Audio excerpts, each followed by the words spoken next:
快乐不整虚的，咱的评价都是真的。感谢帮我们发现好去处的大众点评冠名播出。番茄是个宝，茄皇错不了。感谢约一颗阳光番茄在里面的茄皇联合赞助播出。颜值饥客鲜满10分，感谢颜值下降但鲜味爆表的海天博颜特约赞助播出。可口可乐一升元汽水，快乐不卡顿。本节目由可口可乐行业赞助播出。乳铁蛋白加乳脂球膜，助力宝宝体质双优。感谢真心守护宝宝成长的美蛋陈兰珍赞助播出。好网络就选中国移动，本节目由指定产品中国移动赞助播出。咔嚓咔嚓一起脆翻天，本节目由美味酥脆有料有趣的雀巢脆脆鲨赞助播出。兔友全国巡演已经火热开启，打开效果小程序参与城市许愿，享优惠看演出。我刚刚大学毕业没多久。谁问00后的事儿了？谁敢看我？别怕，张俊是你队友。我要做世界上最宠他的人。来吧，老头，咱们练一练。杀疯了都已经！我春晚那饺子应该蘸他这下这话吃。3两都不容易。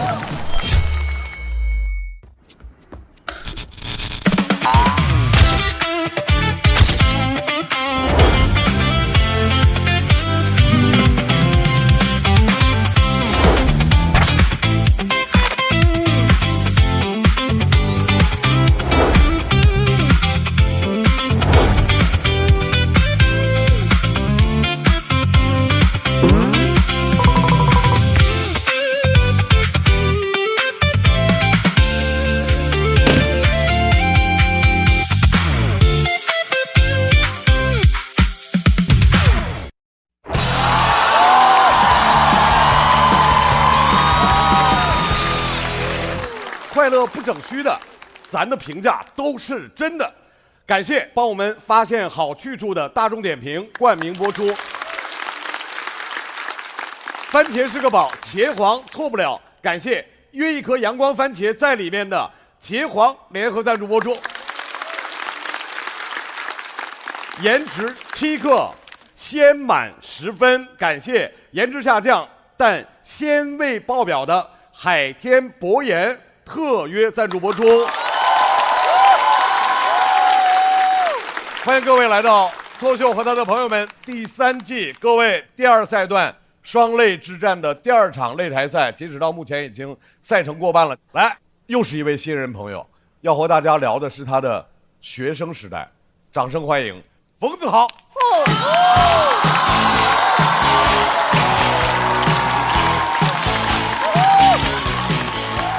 嘿，谢谢大家，我叫冯子豪，大家晚上好。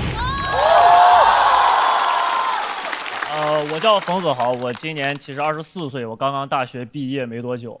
我大学学的这个专业叫经济学，经济学主要研究的是资源稀缺的情况下如何分配，但是我大学主要研究的方向是数学不好的话怎么毕业。哇，太难了，朋友们，我数学真的很差，我记得我小学数学就不及格了。有一回测验没好好准备，我考了8分，给我们老师吓得不敢找原因了。看着我说：“孩子，没事儿，你就是有点粗心了。”粗心了，考8分，啥意思？我是一不小心做对了2个题。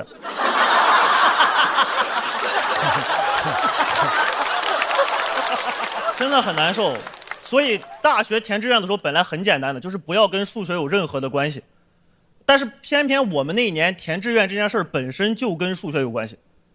我是山东人，我是第1届山东新高考改革的考生。哦，各位你们也知道，第1届嘛，一般就是起到一个垫脚石的作用。哇，各位填志愿的数量简直是狂野。我们新高考之前每个人只需要填5个志愿，新高考第1届每个人填96个志愿。96个，96个，你知道在山东再填12个就能上梁山了。上梁山。去问为什么，老师说是为了让大家有充分的选择，会不会有点太充分了？我记得我们数学老师讲过，这个叫充分，但是不必要。我没办法，我的数学是处理不了这个量级的志愿了，我就去找我爸。我爸也不会，我爸人家当年高考就填了3个志愿，他们用一个顺口溜就填完了，叫冲一个稳一个保一个。我爸说要不你也这么填，我说我怎么填？冲36个，稳36个，保36个。我爸看着我，孩子，32个。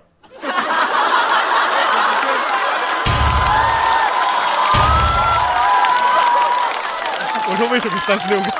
哎，真是。我们家就是在那个时候知道我要完蛋了。但是真的没办法，96个太多了。我们的首要目标不是填好这些志愿，是填完这些志愿。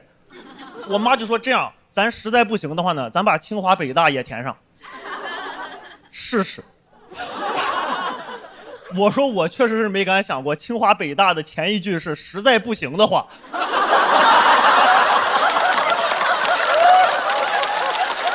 真的没办法，就凑着那个大学目录把96个志愿填完了，然后就看录取结果。各位，你们这辈子没见过那种狂野的录取结果。我的屏幕上就写了一行字，说恭喜您顺利录取至第67志愿。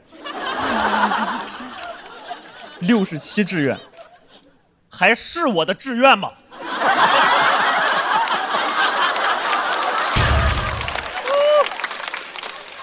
我第67要好的朋友就不认识吧？恐怖的来了，我都不知道我第67志愿是什么。你别说啊，人还真是一下想不起来自己第67想上的大学。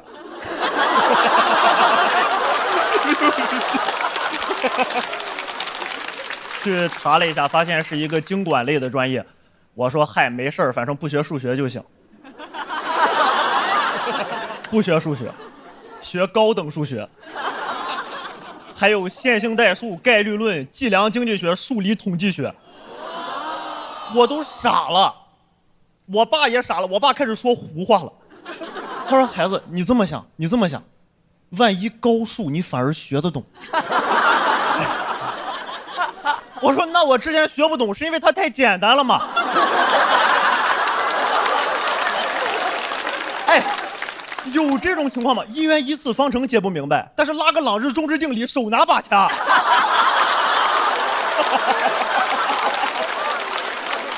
我不是说不想学数学吗？我爸有时候没记得填过这种志愿，我们全家就回去检查了一下96个志愿，检查了一遍，各位96个志愿，只有这一个能学到数学。想起我小学老师来了，粗心了。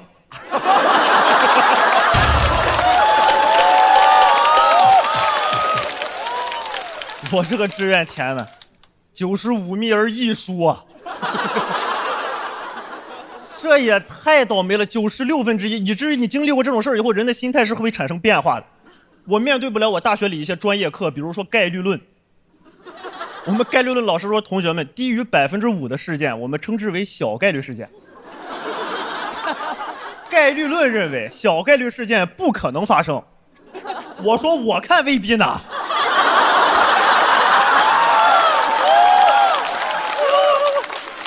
但是上大学的时候是怀有侥幸的。我跟你们说，人就是这样，人知道自己完蛋的时候，他就会怀有侥幸。我在想，万一呢？万一我真的就是高数反而学得懂，我就抱着这种心态去上了我人生中第一堂高数课。小概率事件不可能发生。各位，我都不是听不懂，我问不懂。这你们身边有那种数学学得很好的同学吗？他们做题没有过程。没有，我去问第一节课，我说同学，这个 log 下边你怎么知道是趋近于0啊？他看着我，就趋近于0啊。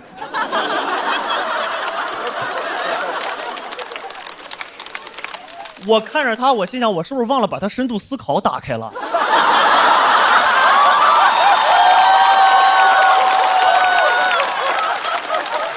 没有过程。我当时心想，你坐这儿学经济学干嘛？你去证明哥德巴赫猜想多好呢？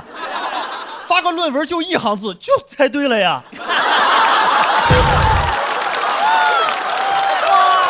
好厉害呀！我刚听孙熙那段子，我都恍惚，这不就是我同学吗？你想当谍者吗？你就是谍者呀！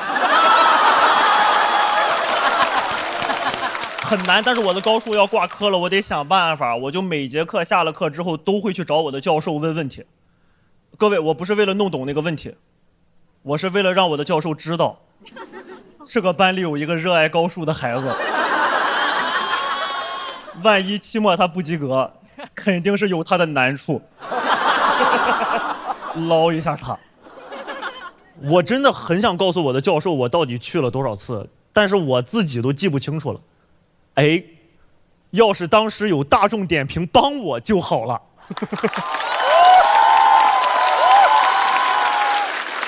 生活中的点滴，点一下就能记录，去一次就打卡一次，把教授办公室变成热门打卡点，记录我的每一个努力的瞬间。别学我，各位，拙劣，问的问题都不是人能问的。我觉得自己可努力了，可上进了，拿着书，教授，这个题不太懂，能给我讲讲吗？教授看着题，同学，这个是公式。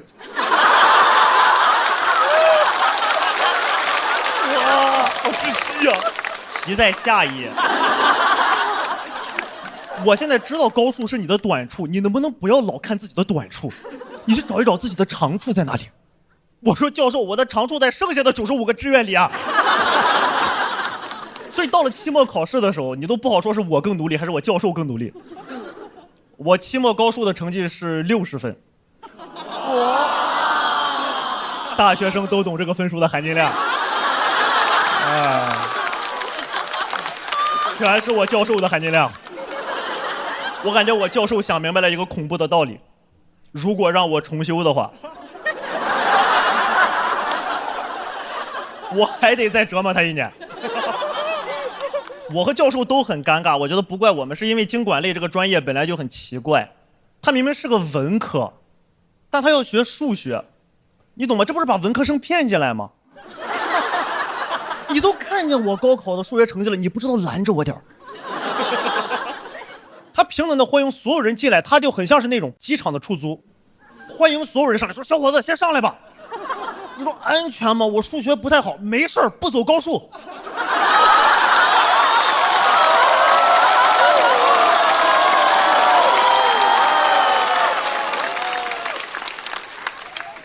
不只是我，理科同朋友们其实也难受，因为毕竟是个文科，各自有一半的科目学不懂，真的很难。有一门专业课，我们有一门专业课叫马克思主义政治经济学，啊，我无所谓的，高等政治嘛。我同桌学疯了，痛苦的像我在上高数一样，来找我问题来了。同学，生产力为什么决定生产关系啊？我也很同情他，我说就决定了呀。讲到这儿，谢谢各位耳朵，好，拜拜。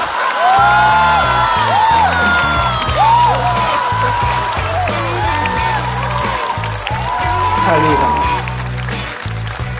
疯了，疯了，好强啊！真好。投票倒计时。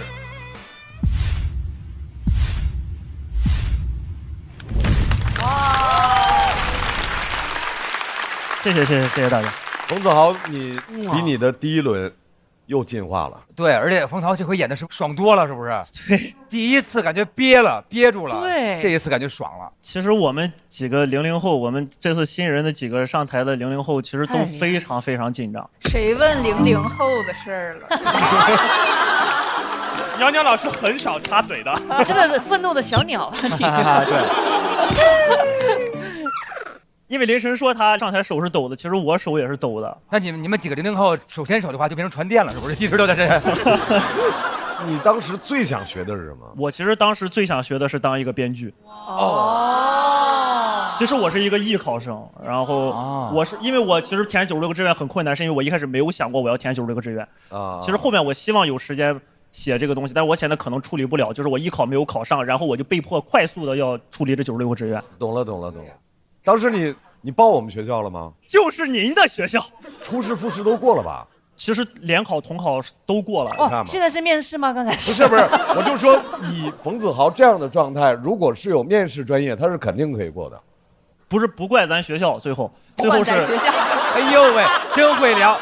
山东的朋友家里教过，山东的朋友对，会聊天。我觉得上一场就非常优秀了。对，上一场已经很好了。对，然后这一场就更加的放开，然后它节奏更加好，而且它的语速啊，就在一个刚好就听完了那个梗，刚好接上。我们这里有个观众都快听疯了，对，他俩一直这样，哇，已经弄出摇滚乐了。为什么呀？我也是山东考生，他也是山东考生，这也是学经同一届。听一听那个娘娘老师怎么评价00后的。就是冯子豪的文本结构其实从第一篇到第二篇都是结构很完整的嘛，但我感觉因为你的表演里面有一种狠劲儿，就你的表情和你的眼神，但你第一篇讲的又是买二手车这个事儿，感觉这个题材又不够让你那么狠，但是学高数，就跟他形象能搭上，然后大家信服度更高一点。对，就学高数真的让人咬牙切齿，所以感觉很容易进去。好，谢谢杨老师，感谢。谁能想到呢？会被一个讲高数的一个段子完全硬控。其实数学是一个很容易出梗的一个门类，因为数学本身它太另类，然后太精准。特别冷静，有很多的术语，其实我们完全听不懂。比如你刚才讲那个 log 什么什么无限趋近于零，那我们不懂的，就是因为太过陌生了，就那种间隔感会先天有一种特别好笑的东西，所以完全没有因为不懂而产生说笑不出来。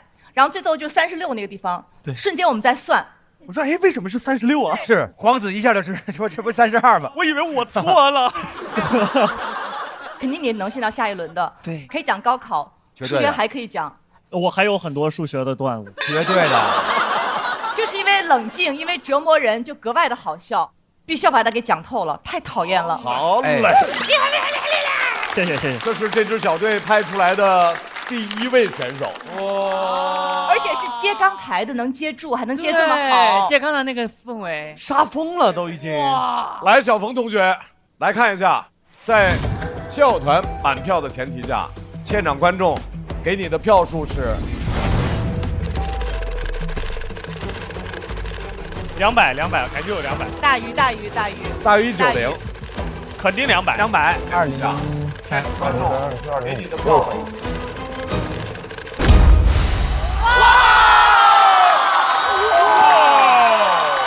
这也太高了。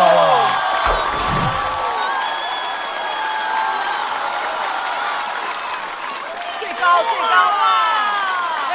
和大刀一样是吧？各位，我们现在不得不联系上一个擂台赛，目前冯子豪和上一个擂台赛的王大刀，成为了整个第2轮的最高分，206分。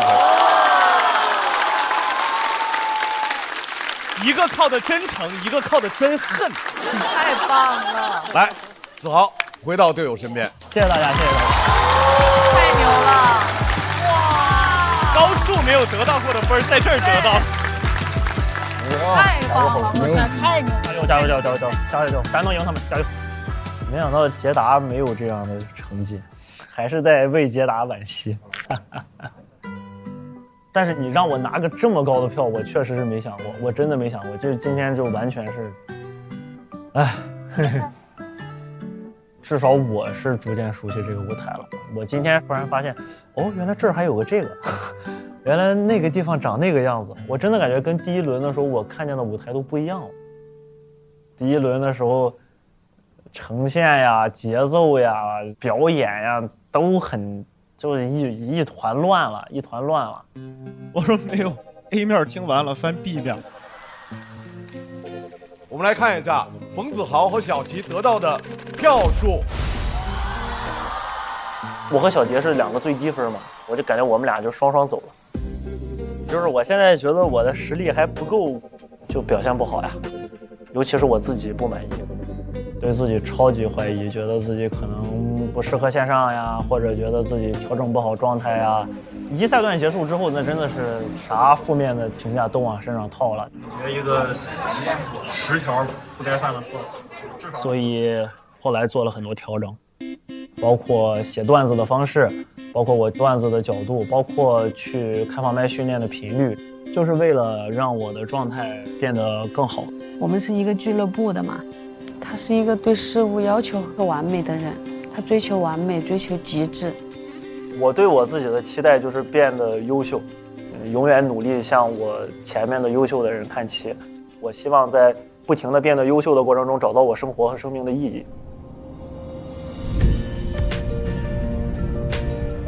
在捷达这个段子已经没有办法陪伴我之后，我现在已经下车走了一段了，而且走的这一段还走得挺不错的。我希望继续这样走下去。我下车了，但是我会回头看看那辆车。捷达还停在我成都的车库里，它还加满了1箱油，我回去还会继续开它。我一直都会是开捷达的风格。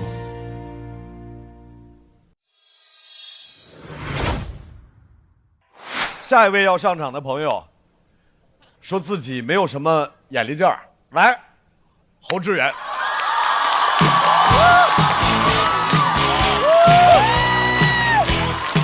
Hello， 大家好，我叫侯志远，谢谢啊，谢谢大家。没有眼力劲儿啊，这个是我领导给我的评价。我不知道大家是不是这样，反正我不太会和比我地位比较高的人相处，听不明白他们说话。我大学毕业的第一个领导杨总，他喝多了以后就喜欢问我一些奇怪的问题。说小侯，你知道刚才咱喝那个酒多少钱吗？说话，我害怕极了，我不敢接话，我怕他跟我 AA， 你知道吗？他说那一杯酒顶你1周工资，吐我一身。我说这什么意思？这是给我发年终奖了吗？你是？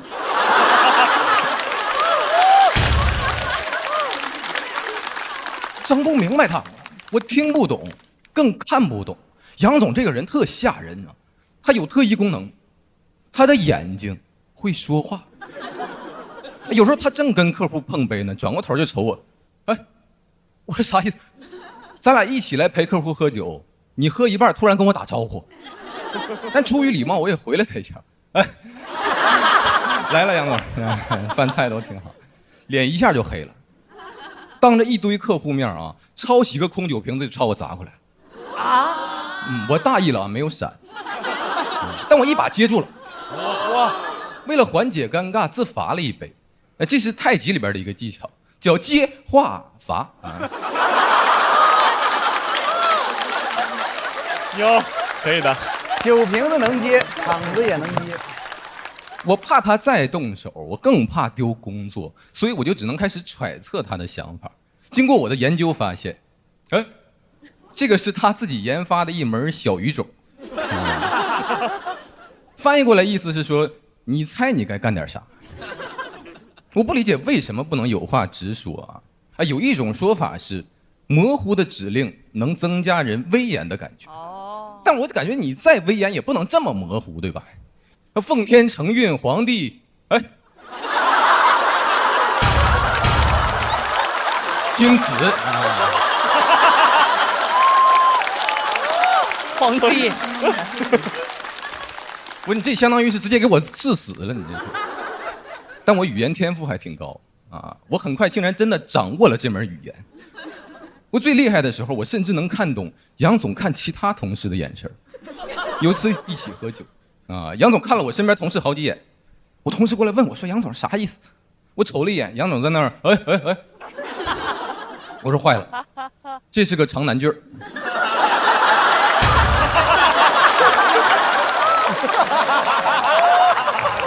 我说你记啊，我说你记。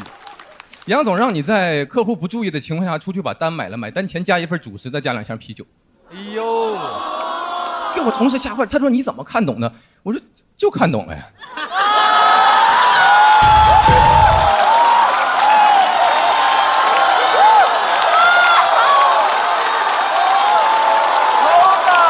太厉害，给他吓懵了，他没想到我这么通人性。一下就冲出去结账了，但其实我被训练的越好，我就越恨自己，因为我上学的时候不是这样的人。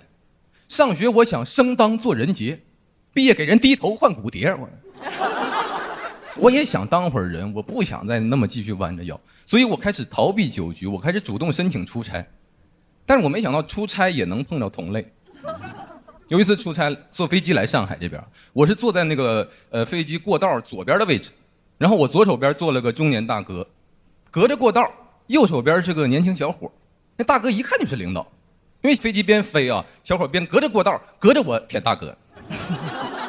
我这有点危险，你这都属于是高空作业了，你知道吗？小伙舔的方式也很有意思，他真诚又笨拙，给我狗眼都勾出来了。我的妈呀！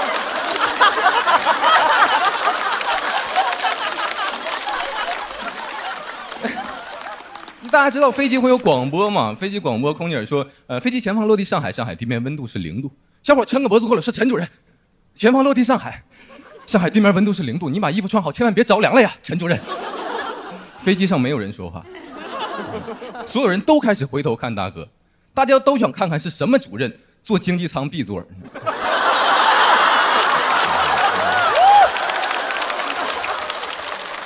那天还是个晚上的赏月航班。哦，但我根本看不到月亮，因为小伙一直是在我面前给陈主任调整安全带、调整座椅靠背，把月亮全给我挡上。这个现象在天文学上叫天狗舔月。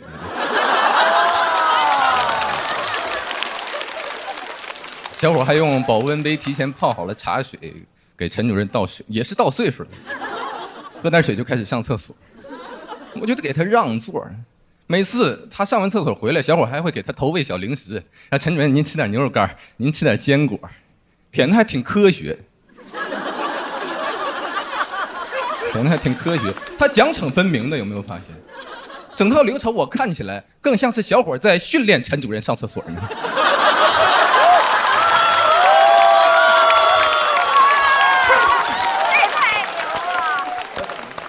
我感觉航班时间再长点，陈主任能学会用猫砂。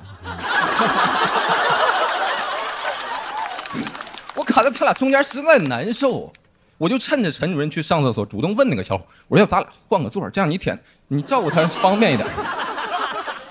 小伙说不用了啊，谢谢，我不想挨着他。我特意跟他隔开坐的。我说什么？我说这小子有点东西啊！我恍然大悟。刚才那些操作，原来他是故意恶心陈主任的。给我上了一课，真正的猎人居然是以猎狗的形式出现的。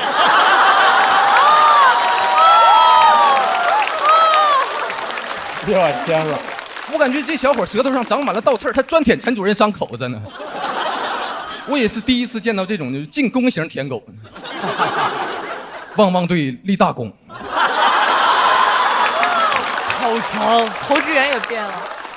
我不禁开始思考，狗真的只能被训练吗？生物学家巴甫洛夫发现，给狗喂肉的时候摇晃铃铛，时间长了，单独摇铃铛，狗也会流口水。这个研究持续了35年，他摇铃铛喂狗，摇铃铛喂狗，这35年他有多辛苦，狗就有多舒服啊！巴甫洛夫发现，你只要一摇铃铛，狗就会流口水。但是狗发现，只要一流口水，就有个大傻子给自己肉吃。那这35年，到底是他训练了狗，还是狗训练了他？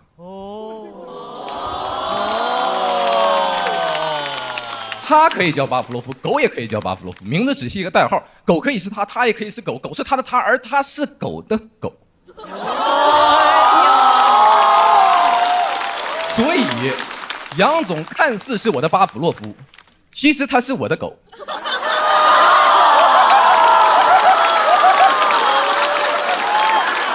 塞本受得了这个吗？我整明白了啊！我开始主动陪杨总喝酒，我要做世界上最宠他的人。后边他只要瞅我一眼，我马上点烟倒酒换骨碟，一条狗服务。我说来客户了，去握手吧，杨总。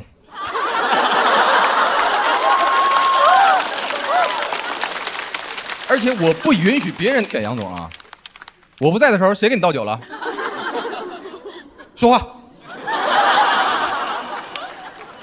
你身上有他的口水味。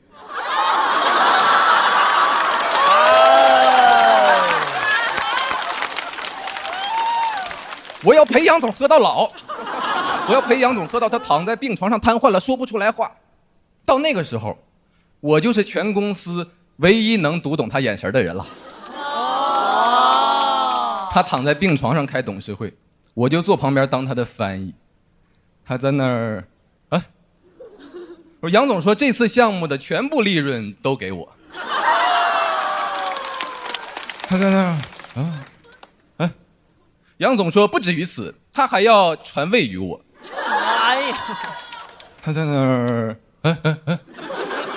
我说杨总说他同意器官捐献了。有人声带受损，可以试一下杨总的眼角膜，因为他的眼睛会说话。讲完了，谢谢你们，谢谢。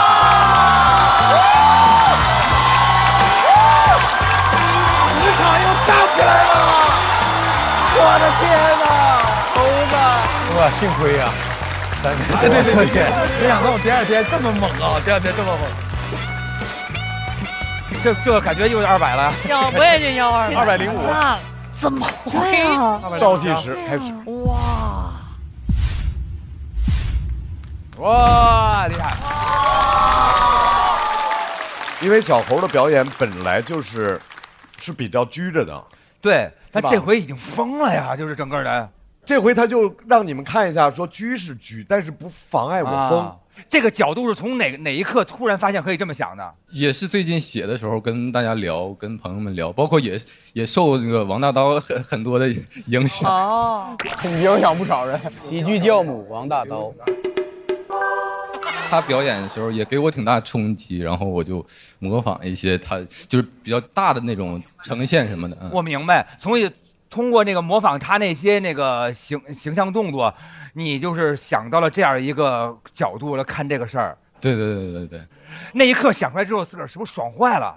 说哇塞，谁是狗？你们才是！哎，我有点担心，说大家能不能理解？说好像是这个舔狗疯了，就感觉这种感觉，我不知道会不会有这种。但是这不就是那个就是小王子那种什么一个人去驯养那个狐狸，然后其实是狐狸在驯养小王子的这个事儿吗？你这太美好了，翻译的。我能明白这个意思，但是他其实也是这个意思嘛，大家都是相互驯养。其实小猴有一个常年的合作伙伴，哎，就是 Seven， 对 ，Seven 才不敢这么说。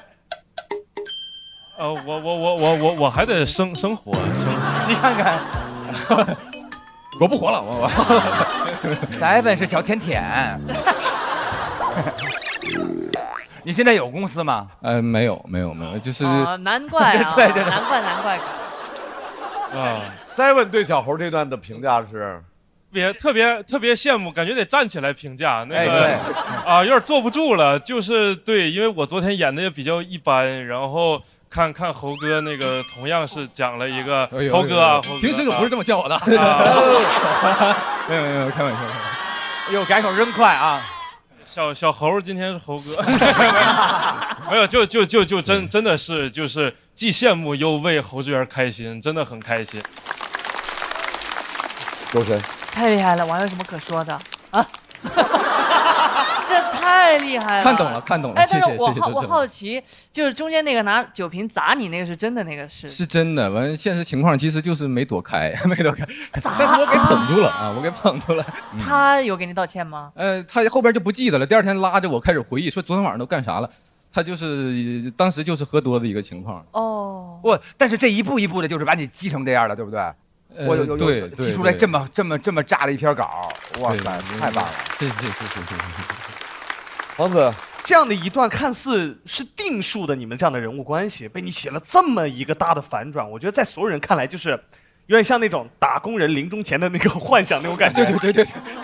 其实是我躺在病床上的，又有点像重生之我要训我领导，就是那种。其实坐飞机后边就已经疯了，但是我觉得你的逻辑完全成立，就是信服力极强，说服力极大。我觉得无论如何从哪个角度讲，你这篇文本无敌，表演无敌，节奏无敌，各方面都无敌，谁看谁一个。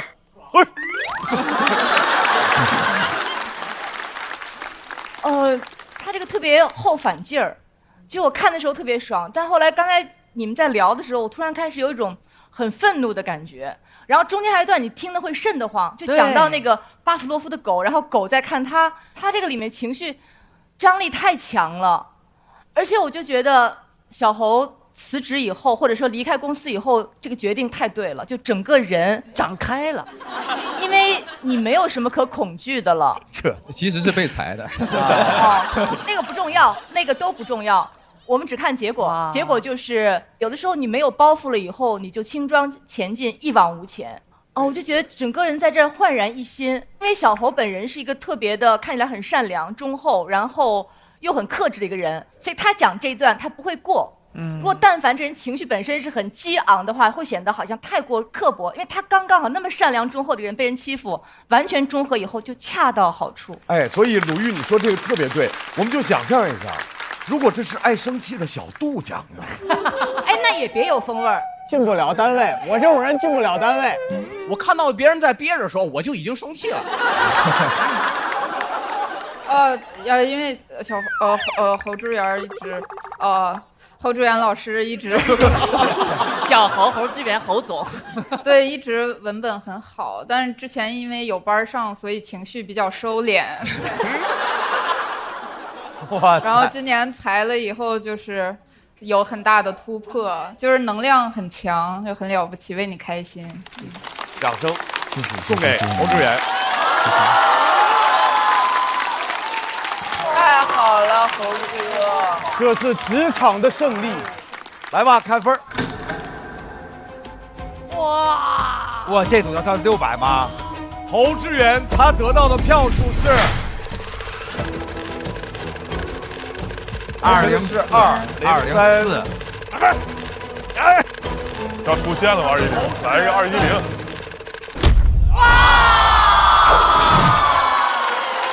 大猴子，耶！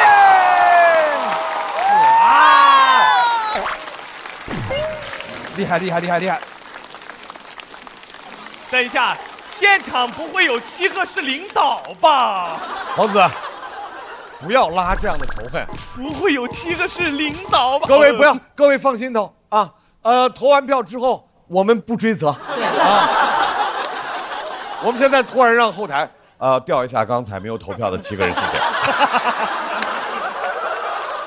都来了，太牛了，太牛了！再次掌声送给侯志远，太厉害了！最大的惊喜应该就是侯志远。奉天承运皇帝，哎，这个侯志远这篇稿子非常的丰满，就是你听完之后感觉它是一个有血有肉的东西，这是我第一次感受到这类稿子。哎，应该是我们前2期最好的一篇稿子，节奏码非常近，没有任何水词，最后的底又好笑，然后又非常有质感。因为他的眼睛会说话。就是你不知道为什么你想哭。小侯，我觉得他还是变身了，他的就给我的印象像进化了一样的感觉，所以恭喜他找到了和看到了自己。他相当于是我可以跟他共存了，他也没有翻篇。我当时敢做最大反抗就是，我说你再气我行，那我就去考研啊，就我也不敢去找他说什么，就是小胆儿。其实小时候胆儿就不大，不敢跟人起冲突，没有那么勇敢的一个人。一下勾起了我的回忆。我小学的时候，学校里边的一个混混，他就会故意要欺负我。你猜我的处理方式是什么啊？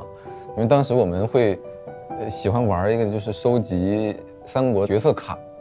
比如说我这卡挺多的，我说听说你也玩这个，就是分享给你。他真就不打我了。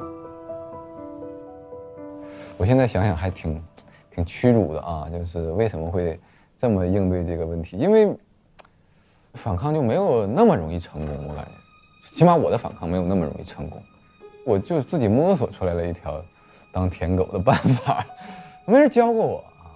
现在想起来，从小到大你觉得做比较胆大的事情是什么？我没有做过什么太胆大的事，直到去年来参加录制节目，能在这么多人面前表达我的态度，目前这个事儿也算是我做的最勇敢的一件事。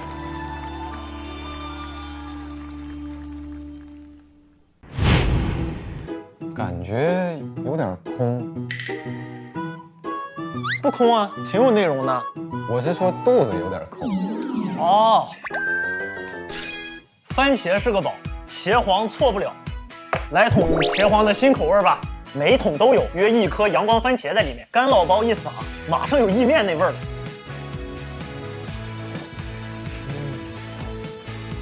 果然酸甜浓郁，而且每一根面都裹满了酱汁，给我香迷糊了。没错，番茄是个宝，茄皇错不了。这个小队派出的最后一位朋友，我们的老朋友，来，小雪，加油！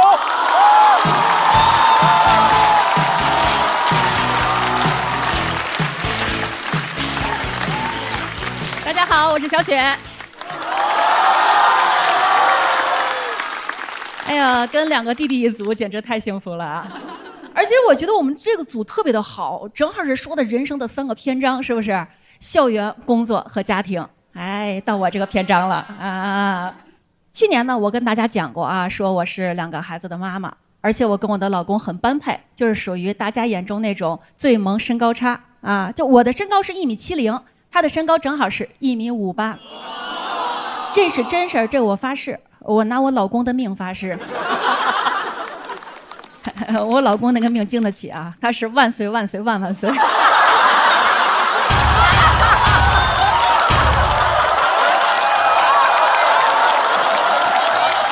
敢看我？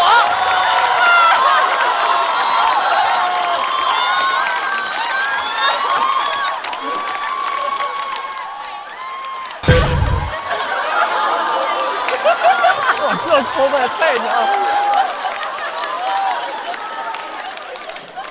而且我老公这个人啊，很内向，很内向，他不爱说话。就是我以前啊，我带他去坝上草原上骑马，姐姐会骑马，厉害吧？而且草原上的马便宜啊，1个钟头才收费你60块钱。他不会骑，他跟我说咱不勉强，是不是？人家不说，我让他骑他就骑。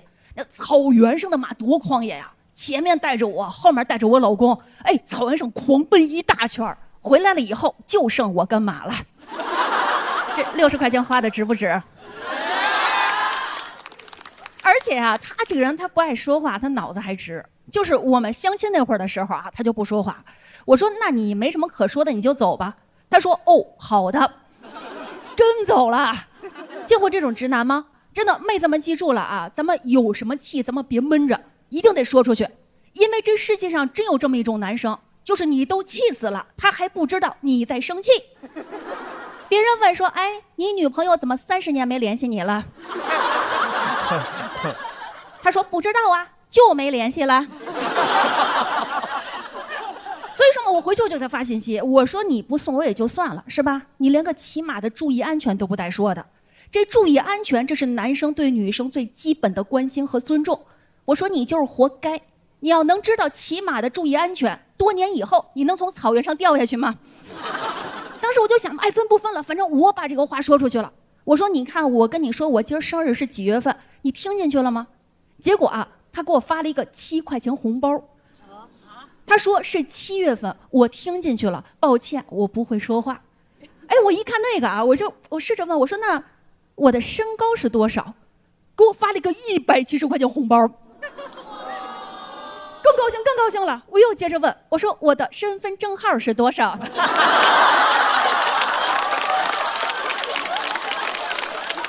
那会儿啊，微信聊天都是我在聊，他不说话。我说那没什么可说的，我就睡了。他说哦，我说哦，你个脑袋呀！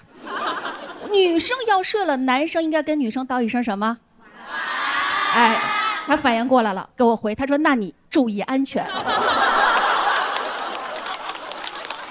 就是太内向。我跟他谈恋爱那会儿，我都不知道什么叫做激情，直到有一次啊，我坐地铁的时候，就坐在我对面一对情侣，我一看到他俩，我才知道，什么叫激情。你知道那俩爱到什么程度？就这2个人啊，捧起彼此的脸开始闻。然后呢，你知道当时跟我看到我受不了啊，我说这干嘛呢？吸氧气呢。所以有人问我说，姐啊，你说他又不说话又没激情，你嫁他干嘛呀？他虽然不说话，但是他有一点，他听我的话啊。你看草原上让骑马就骑马，是不是？你在家也是啊，我说你去晾下衣服，哎，人听话，人就去晾。他不会做啊，但是他努力做。你正常晾衣服，是不是衣服件挂在衣服的肩膀的两端晾上去，对吧？人家拿衣服件，人家扎在衣服的前胸跟后背。就我那个高领衣服，前头给我扎出一个小揪揪来。别人一看我说：“姐，你长喉结了。”所以他那会儿他虽然听话，但是他也有急眼的时候啊。那一次就是我们家孩子还小嘛，我在家里我忙了一天，我没吃饭。我给我自己点了一个外卖奶茶啊，就说心里话，那天也挺委屈的。就是人呐，越忙他越急躁，你知道吗？我给那个奶茶里我加了好多的佐料，那个奶茶我现在还记得，38块钱，啊，孩子小啊，他就拿那个奶茶在地上边走边喝，结果吧唧摔一跤，那个管儿给嘴给扎破了。对，那一次是我老公跟我急了，真的，我们1.58米的男人急起来真可怕。当时冲过来薅着我的领子，在我怀里哭了好久。这你说心里话，他瞎哭有什么用？我能不心疼吗？你肯定心疼啊，那是我刚买的奶茶呀。所以有时候委屈就在这儿，就是你家里你忙了半天，是不是没有人说是你的功劳？但是但凡有点事儿，人都说什么？说啊，你当妈的怎么看待孩子？那你说那我图什么呀？后来我一生气，我就冲出门，我回娘家去了。我跟我妈说了这些事儿，我妈是过来人啊，她什么都没说，她把一个电视遥控器放在我手上，把后盖给打开。我妈说孩子呀，这个家确实是你在忙，但是你想想，是所有事儿都是你一个人在忙吗？我一看到那个遥控器，我突然反应过来，家里遥控器的电池我从来没换过，家里的表永远都在走，家里的牙膏永远都挤不完。我妈说这回你知道了吧，那都是我过去给你俩换的呀。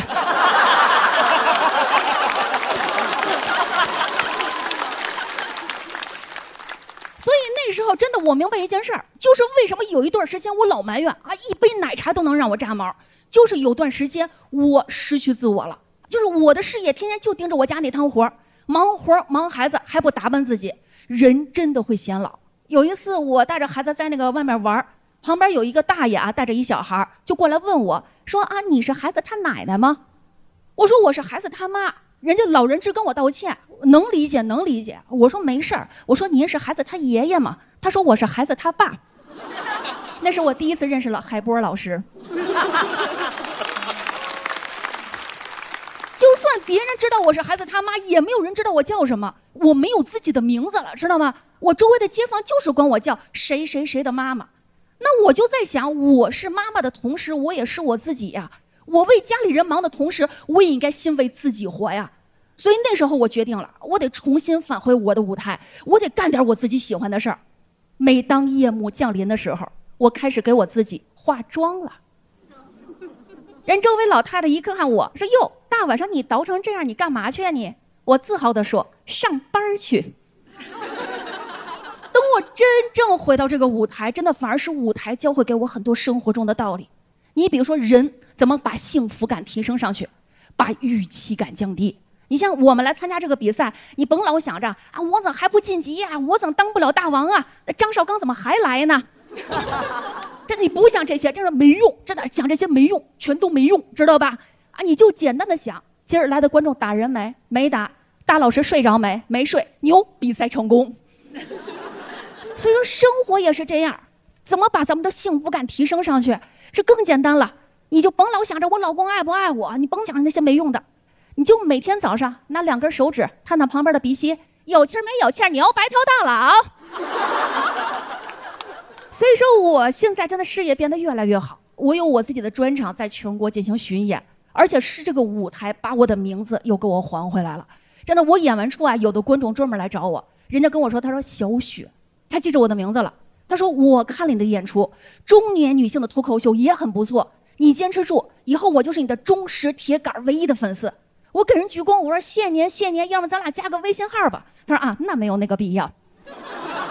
所以说现在还有妹子在问我，她说姐呀，我们也到了一定年纪了，是周围人也在催我们到底应该怎么过，不应该怎么过。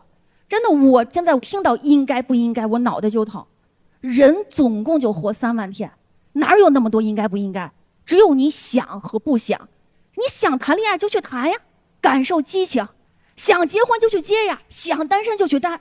就是你不要因为别人把路走成啥样而影响你的选择，你应该坚信我走哪条路，哪条路就会升华。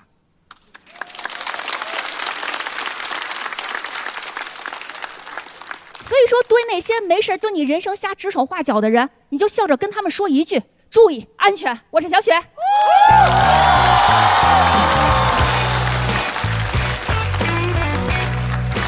来，投票倒计时。来，再次掌声送给小雪。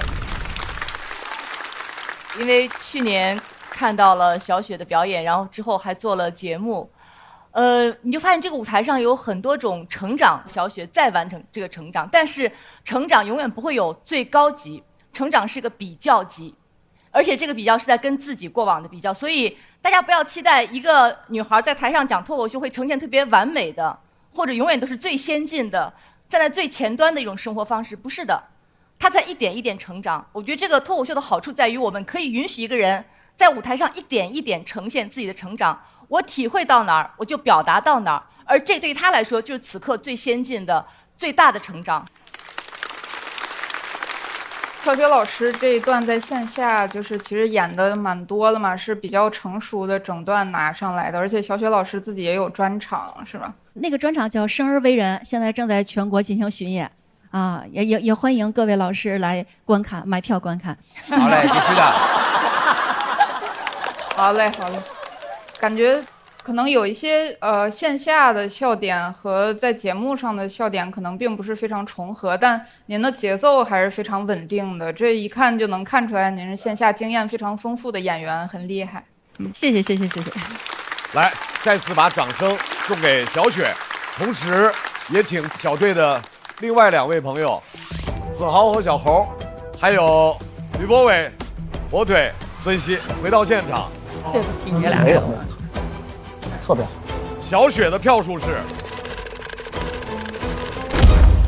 好遗憾156淘汰了，淘汰了。卡线应该是。没关系，没关系，这组已经是非常好的成绩了。然后，但是呢，只能说攻类没有成功，但是感谢这一组给我们带来的精彩表演。耶！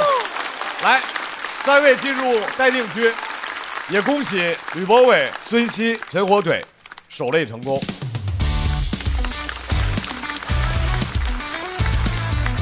各位，现在是这一组擂台赛最后一个小队了。这个小队很有特点，因为他们来自各行各业。这个小队的朋友包括自媒体博主张俊，俱乐部主理人李梦洁。哎，我不是了，现在失败的俱乐部主理人李梦洁，音乐剧演员丹妮。首先要上场的，哇，最近风生水起，那 vlog 做的，来 vlog 博主张俊。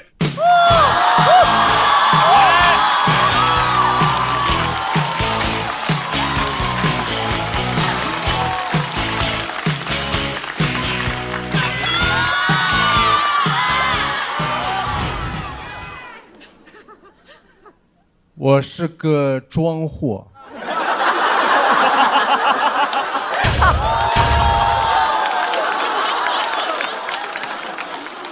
我爱装，别人说张俊你像 ABC， 我是 AC， 中间那个是我装了。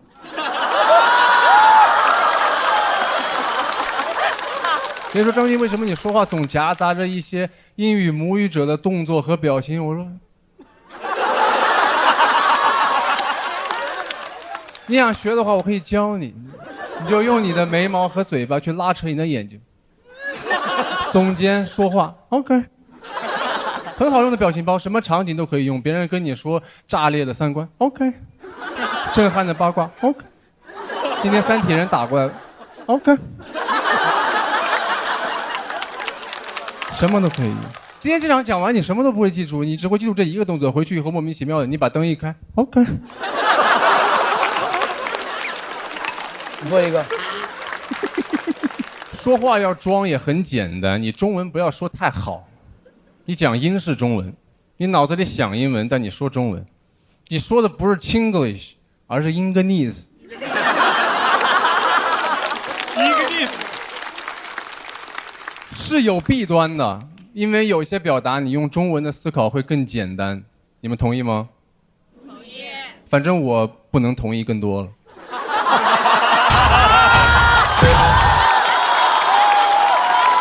还看规模？天哪，这个好好呀。OK， 我现在熟练掌握临门语言。英语不是我母语的同时，汉语也成了我的第二语言。我现在的母语是一堆手语。人装都是为了让自己显得很特别啊！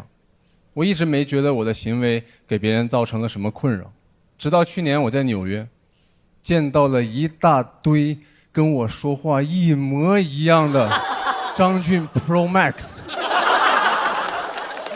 我才知道我之前有多招人烦，你知道吗？那感觉像是2个潮牌主理人在纽约撞衫了。那哥们说话张牙舞爪的，我说 Where are you from？ 他说内蒙。内蒙听怎么了？内蒙不可以说。你英语这么好了吗，杨蒙恩？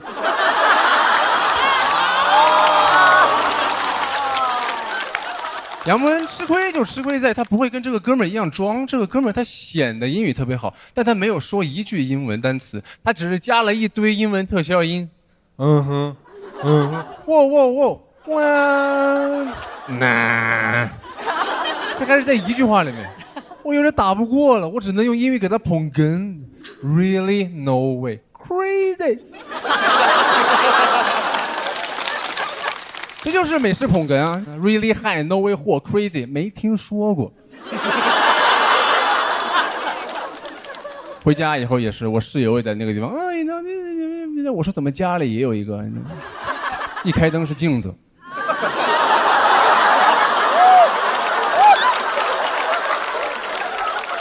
我说我不能这么招人烦了，我有点太招人烦了。我要好好说中文。我现在30岁，我要好好说中文。我刚刚看见大家很炸，然后我已经没有跟之前一样到处找东西。我这边直接给到一个夯。Super 的 good。为什么我会这样？因为我从小就这样。我小时候看了很多英文电影。我爸爸是在图书馆给大学生放电影的。我不知道为什么那么多人说他是大学教授，可能因为之前我这么讲吧。那个人是我叔叔，我第一次上节目，节目组说你没时间解释那么多，你就安在你父母身上，不会有人记住，所有人都记住了。对，我就讲，但他的工作也很有意思，他会给学生放电影，因为是教学用的，所以那些电影没有任何字幕，他很忙，就会让我跟那些学生一起看。当你从4岁开始看了非常多没有字幕的英文电影，你是学不会英语的，你只能学会他们所有的肢体动作。而且很多时候还是误用。我是武汉人，我小时候这么劝架的：撒尿都不容易。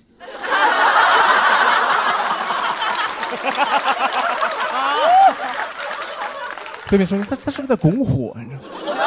手语也是分语种的，英语手语就是这样，英语就是这样，武汉话。即便后来我学会了英语，我在美国我也很难跟年轻人沟通，因为他们的语言太新了。我的英语是从90年代电影电视剧里学的，教材太旧了。我说话相当于20多岁老外一开口，同志，我想解手。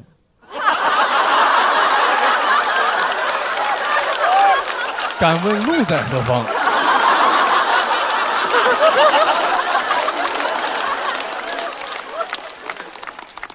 所以，即便去年是我第一次去留学，但我瘤子味已经冲了一辈子。瘤子味仿佛是我体味，你知道吗？我一出生就有，你知道，我像是一个阳澄湖味特别重的滴水湖大闸蟹，你知道。好像留过洋，但我没有。去年去那边算是过水。我从4岁开始动作就有点西化了，有点西。我父母觉得这个事儿特别好玩。我爸问我你跟谁学的这些呢？我说我不知道。我爸说 OK。我现在知道了，在他们眼里，我只是跟其他孩子有一点点不一样而已，但无伤大雅。我就很像是一个肉夹馍，但那个馍是 bagel， 属于洋装，虽然穿在身，但我心依然是中国心。我得跟你们摊牌，我爱装，我是通过装找到我的人格的。我已经装了太久，以至于我变成我装的人了。虽然有点招人烦，但装是我的原皮，这是我原装。我觉得，如果你为了合群，你为了满足别人的期待而不装的话，那反而是一种装，一种倒装。谢谢大家，我是庄俊。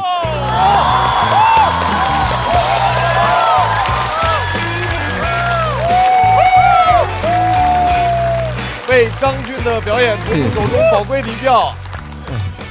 投票倒计时。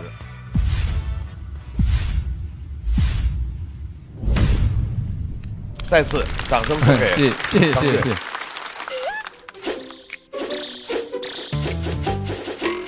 黄子，你又怎么了？被装到了啊？没有，因为首先我非常喜欢张俊老师的脱口秀的风格，还有包括他以前一直以来讲的故事。哦，谢谢。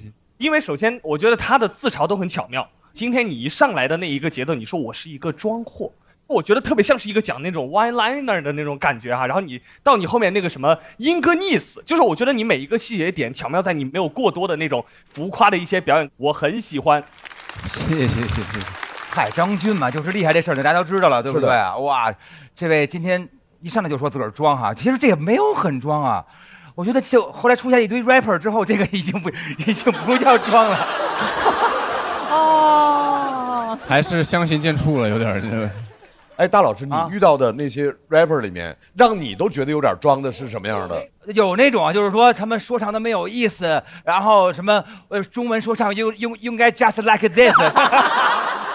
我说你这段 listen 的我完愣的，你知道吗？bro 是吧？一上来就是我操，就是撒好久那种感觉。哎，但是你穿的特别像90年代情景喜剧里头美国那个。对，我喜欢老友记那些，我感觉人就是会一直看自己出生的那个年代的一些作品，就会反复看那些，好像想要回到那个时候，但是。对，一直以为他是庄俊，一看哦，张俊。张俊。我是庄俊。没有，就他那个魅力很强的，他在说他不让你讨厌，我觉得这是一个自己自身的魅力。但是你要让我再说什么，我又不知道说什么，因为说好说坏他都会 OK。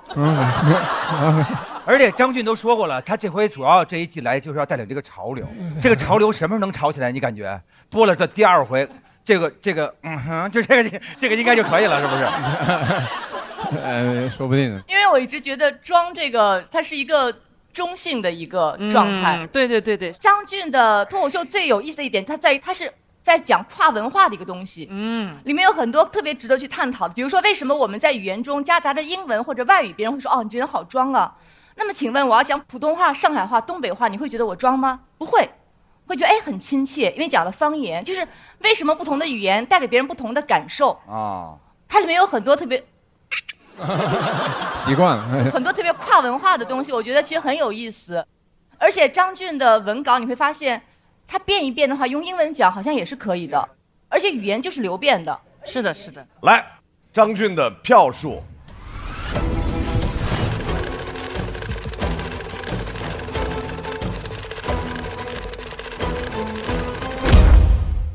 183，来，掌声送给张俊。谢谢。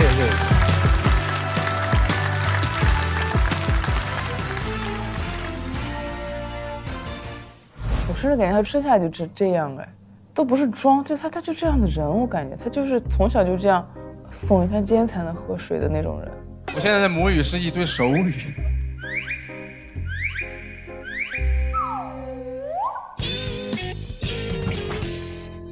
我是觉得他戏精，我会觉得他是那种就很美式的氛围营造者。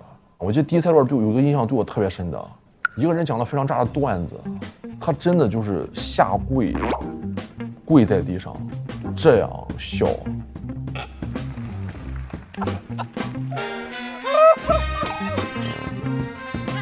我当时觉得太美式了。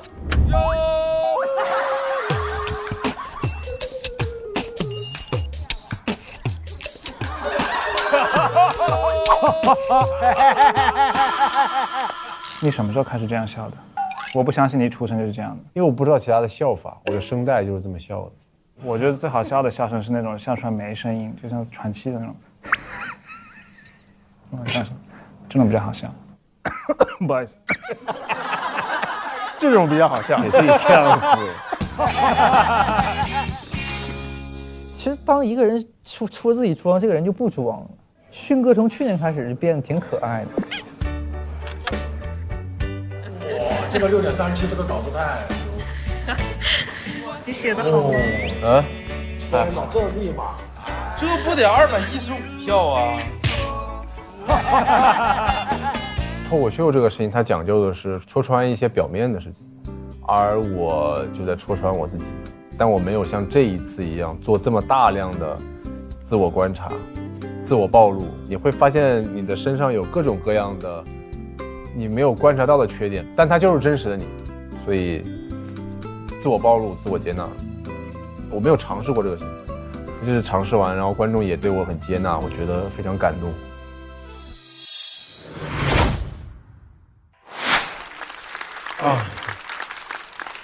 这支小队派出来的第2位，让我们欢迎李梦洁。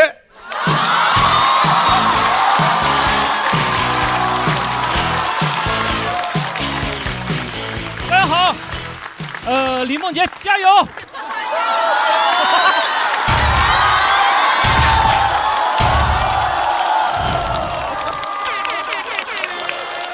别怕，张俊是你队友。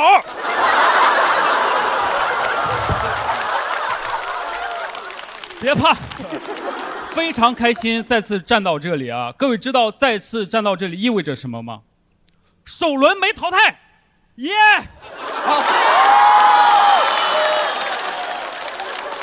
评了我最好的成绩了，已经是最好的李梦洁了。听起来很心酸啊，但我真的很开心，因为我之前是一个很难开心的人，我非常的内耗。比如我觉得我自己很辛苦，我会奖励自己去吃一些必吃的餐厅，但我在吃之前会调整我的胃。我希望我在吃之前啊，我不是7分饱，我是10分饿。胃是一个必吃的状态，当然也不能是15分饿，不吃必死。几分餐厅几分饱。有一次我去成都演出，我觉得自己很辛苦，我奖励自己休息1天，我要去看大熊猫。一个成都的朋友跟我说，那你一定要看早上7点半的大熊猫，因为7点半的大熊猫是最好的大熊猫，干净活泼可爱。我说我要看最好的，因为我觉得我配，我工作很努力，我配看最好的大熊猫，配得感。如果要看7点半的大熊猫，要早上6点起床。我平时是晚上2点睡觉，早上10点起床，我一定要睡够8小时，因为睡够8小时的我是最好的我，最好的我看最好的大熊猫，我想要最好的 match， 成为彼此的 crush， 耶！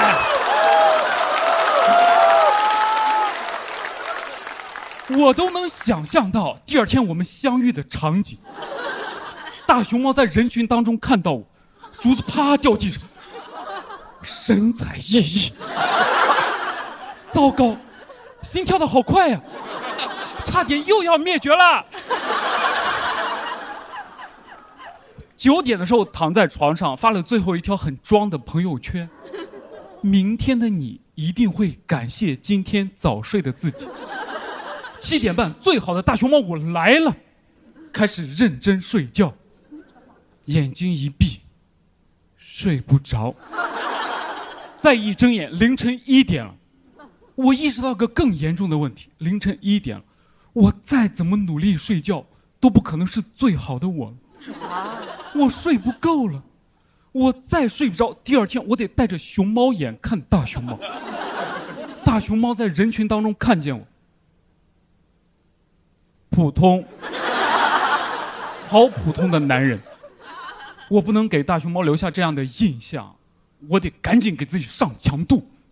我在网上找了几种入睡的办法。第一种，跑步，大脑会释放多巴胺，可以睡着。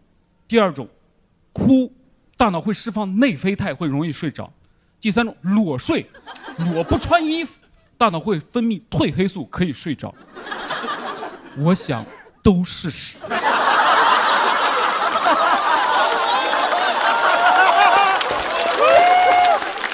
我要在房间裸跑哭的话，那不得是睡得最死的李梦洁呀？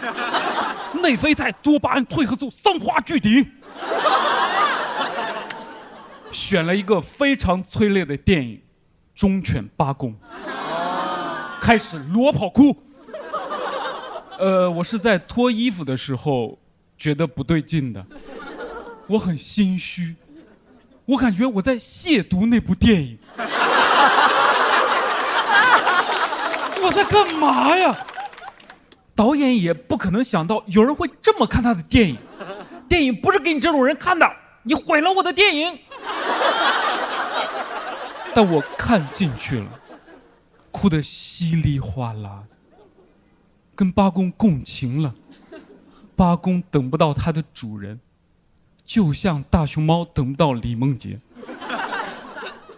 多么纯真美好的电影，我多么希望我是穿着衣服看的。当时一看表，已经凌晨4点了，就是睡不着。我觉得我搞砸了一切，我觉得我搞砸一切。明明你有一天时间休息的呀，为什么连睡觉这么简单的事情你都做不好？我拿什么样的面目去看最好的大熊猫？我当时特别狼狈地躺在床上，眼泪还一直在掉。我突然看到了一轮月亮，我好久没有注意过月亮，那个我们祖先古人非常喜欢的月亮。举杯邀明月，对影成三人。不知江月待何人？但见长江送流水。今人不见古时月，今月曾经照古人。那么美好的月亮也照在我的脸上，我觉得自己当时没有那么糟糕。但月亮为什么会照在我的脸上？我没有拉窗帘。我没有拉窗帘，我看见对面万家灯火全灭，就一家亮着。他不会看到什么吧？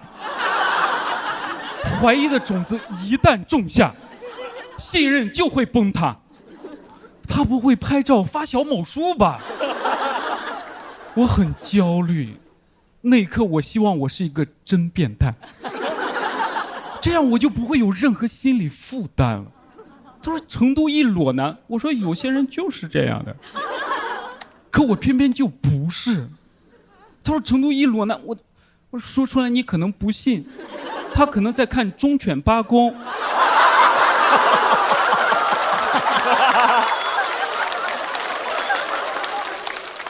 我当时的情绪又掉进了一个深渊里，我觉得好丢人呀。我真的想直接从窗户那里跳下去，但是我的理智还是战胜了我。我的理智告诉我，李梦洁，你可以不怕死，我能感受到你的焦虑，你很痛苦，但你不能就这么死了。你没有穿衣服，2楼也不用跳。当务之急，你应该先删掉那条非常装的朋友圈。什么明天的你感谢今天早睡的自己。我去删它，我在删的时候看到下面一条非常直白的评论，他说哈哈哈傻，下午的大熊猫才是最好的大熊猫。我在凌晨5点的时候删了那条朋友圈，也是在凌晨5点睡着的。我在必须要走的那天下午看了下午的大熊猫，下午的大熊猫那个脏啊，那全身都是泥。我更加相信早上的就是最好的，他们可能洗澡了。但我那天下午非常快乐，因为我睡够了8小时。我看到了最后一刻，大熊猫那个下班铃一响，大熊猫把竹子啪摔在地上，嚓就走了，太快了。我见到了最快乐的大熊猫，那才是最好的大熊猫。谢谢大家，我是李梦洁。挺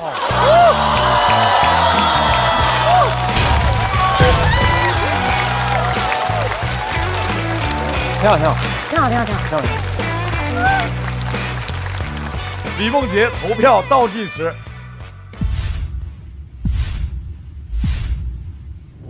再次掌声送给李梦洁。哇，好好啊！李梦洁的这个太听进去了，哎呀，太进故事了，又很感人，我太喜欢了。你说你在网上看到7点半的大熊猫是最好的大熊猫的时候，大老师就开始认真的想，然后问我说，什么意思？我以为是一个脑筋急转弯，7点钟的大熊猫最好大熊猫是什么？是一个冷笑话了，因为他睡足了，洗干净了。我知道啊，就是说那个最好的大熊猫到底存在不存在啊？那个感觉越说越虚，越说越虚幻，那是一种臆想的东西吗？还是什么？我要说的话有点装了，但是你还能装过张俊吗？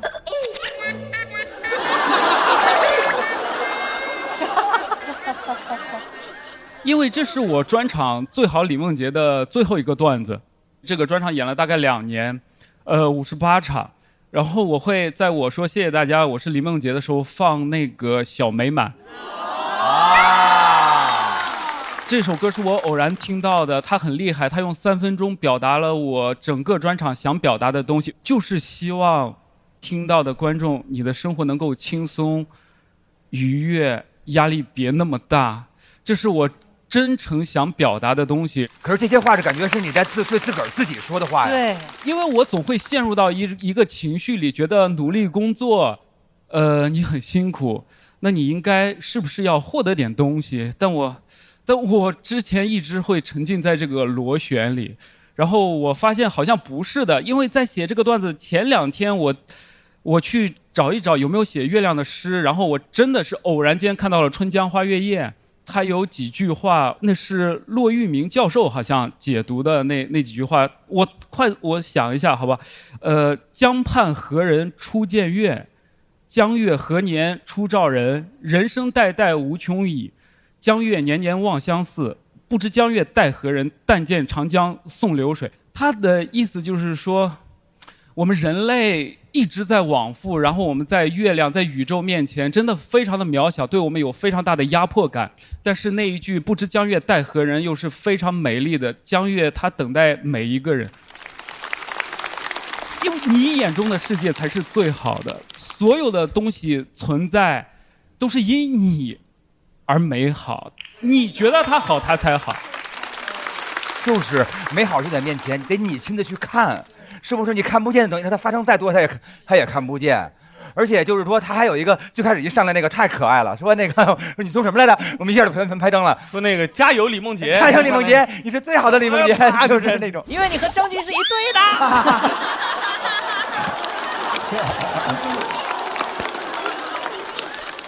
没什么的愿望 That's right。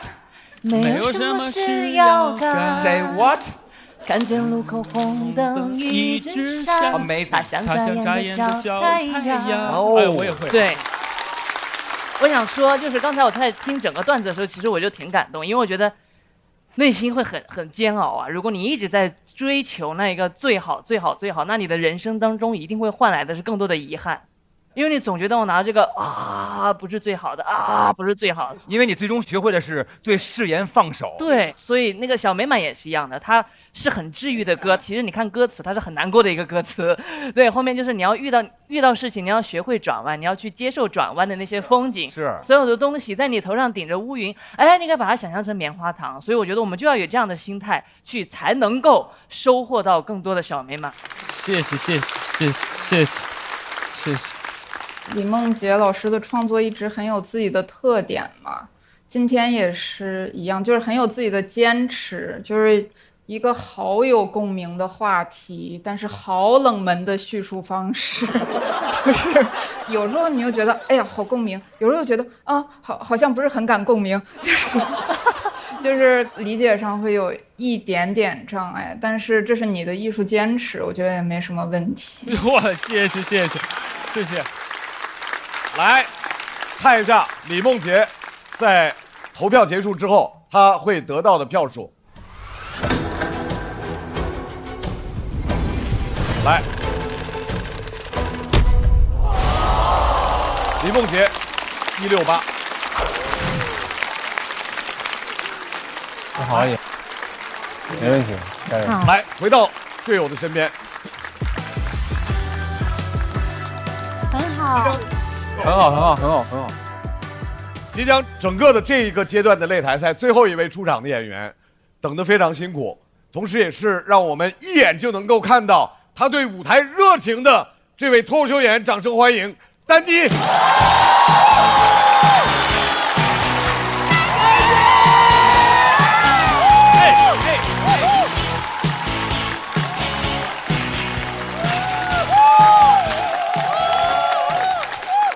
嘿，大家好，我是丹妮。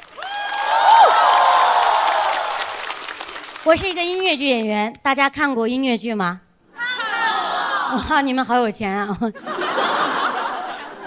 多人没看过啊。音乐剧其实是什么呢？就是演员在台上演戏啊，演着演着突然就唱了起来。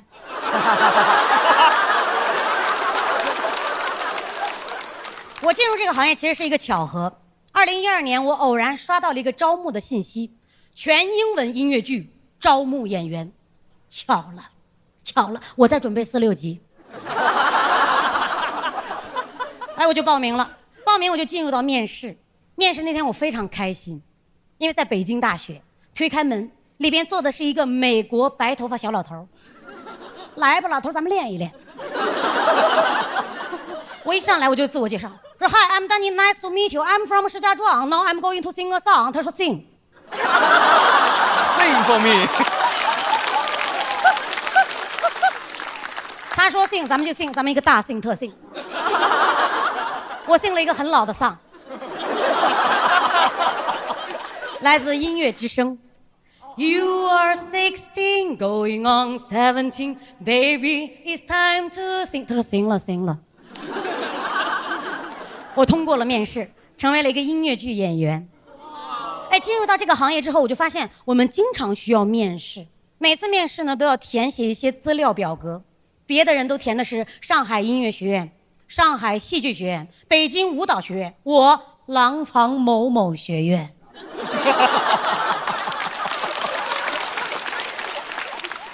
廊坊，一个天气预报里才会听到的名字。我真的羞于提及我的毕业院校，所以每次我填表的时候，我都写的是石家庄6中。面试多了之后，我发现很多的剧组招募的标准非常的相似，女主165女高音，男主180男高音，我万岁。不要再看我了。女中音，所以我经常会演一些多功能人，比如说妈妈、奶奶、魂魄，都是那种死得很快的角色。啊，虽然死得很快，但这么多年我都没缺过戏演啊。怎么说呢？石家庄人是杀不死的。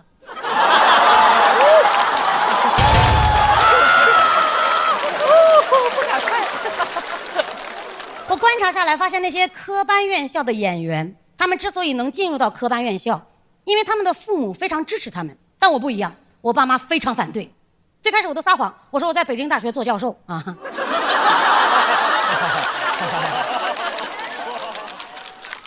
哦，我妈反对的理由很简单，她说你做演员你就是吃青春饭。妈妈，你但凡知道我演的是奶奶，你就知道我吃的不是青春饭。啊，我爸不支持我是另外一个原因，我爸觉得音乐剧丢人羞耻，上不得台面。他说过那种非常难听的话，你演那个破音乐剧啊，你就是社会的渣子。社会的渣子。我只是演了个音乐剧啊。但他这个话说的好像我手里有几条人命，都是我唱音乐剧给唱死的。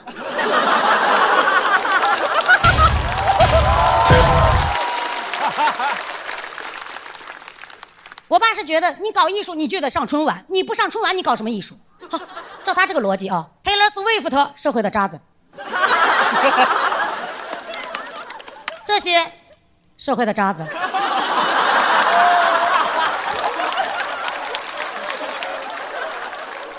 没上过吧？咱们都一样。你说我爸说话这么难听，我肯定不爱理他。我不理他，他给我发信息：大过年的你不回老家，全族的人都瞧不起我。全族的人，我爸是汉族。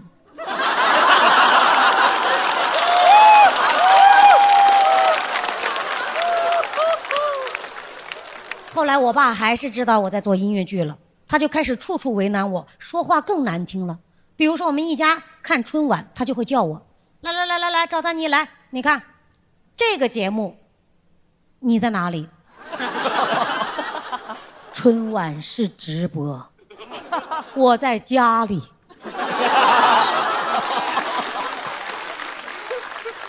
家人的不支持和我自身条件的不足，常常让我陷入自卑。但后来我来讲脱口秀了，哎呦，脱口秀太棒了。脱口秀没有门槛儿，哦，音乐剧不一样，音乐剧我们的门槛非常的苛刻。比如说我们去面试，演员要准备一首歌曲、一段舞蹈、一段台词、一段表演和一个才艺。刚才那4个算什么？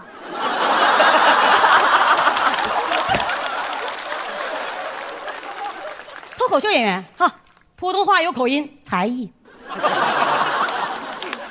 男演员会化妆，才艺。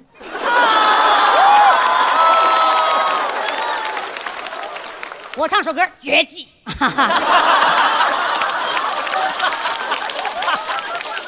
总有人问我，丹妮，你推荐看脱口秀还是音乐剧？我推荐上大众点评打卡必玩榜。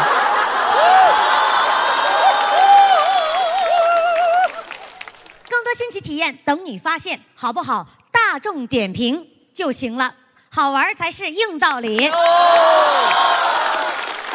后来呢，演脱口秀，家里人就是真的没有再拦过我，哎，也没有骂过我，非常的蹊跷。我怎么回事？直到有一天，我偶然听到了我父母的对话，我妈这么说的：“哎呦，你这孩子天天晚上出去讲笑话，哎呦。”我爸说：“你懂什么啊？你懂什么？脱口秀比那个音乐剧强多了。脱口秀上过春晚。”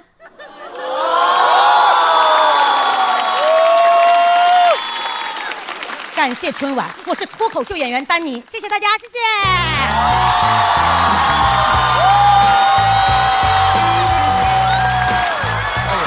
200。各位，第2赛段最后的一次投票，来，投票倒计时。再次掌声送给丹妮。太爱丹妮了。丹妮，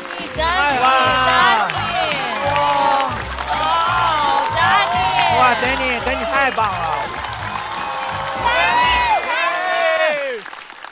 太好了！而且还有好多那个说笑话那个点，都是那种梆，然后倍儿那个硬那种感觉，对。而且那个他就很飒，对，特别飒。而且你妈妈说那句话，我在我听起来是特别好的一件事，说每天晚上出去说笑话去。多好，这是我的梦，就是我觉得每天晚上能去给大家一块儿说笑话，开开心心的，这多好啊！那不是因为你上过春晚吗？你看看尚老师这话酸的呀，我春晚那饺子应该蘸他这话吃。哎，您没上过吗？哦，哇！好了，没有，不说这些事，我只能给上过春晚的人跪下。那个不行，那个不行，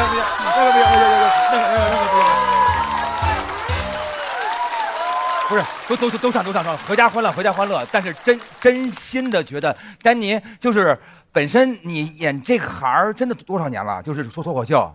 脱口秀是5年半。哎，有专场了吗？有专场，现在还在巡演。我好想看呀！来说出名字来，丹妮。我的专场叫《百变女友》，希望大家来看，谢谢你们。哎，那你还唱音乐剧吗？现在？现在不想唱了，还是有活也接呀？就是说是，对，因为音乐剧其实那边的工作机会要少很多，然后也不像这边这么稳定。我其实上一次看完丹妮的表演，我就很担心，因为她上一场实在是太炸了。人难免会有对比嘛，你观众你肯定会跟他去上一个舞台对比。希望最好的周深去见最好的丹妮，对不对？说上回的这么好，这一次也是更好的。对，就我会为他担心，但是今天看完之后，我依然还是很享受、很开心、很快乐，所以我真的为丹妮感到开心。而且他在舞台上的驾驭力真的是太强了，感觉那块地他想去哪儿就去哪儿。谢谢你，谢谢老师。丹妮好到什么程度？我记得上一次丹妮比完之后，袅袅就哭了是吧？我也不知道我的泪点在哪里，就是我就是很激动，袅袅特别激动。袅袅当时就觉得，因为她觉得丹妮太好，太全面了。当你在舞台上看到一个人，他无论是从表演到他的文本，然后个人的魅力都如此完美的时候，作为同行就会因为欣赏而变得特别激动。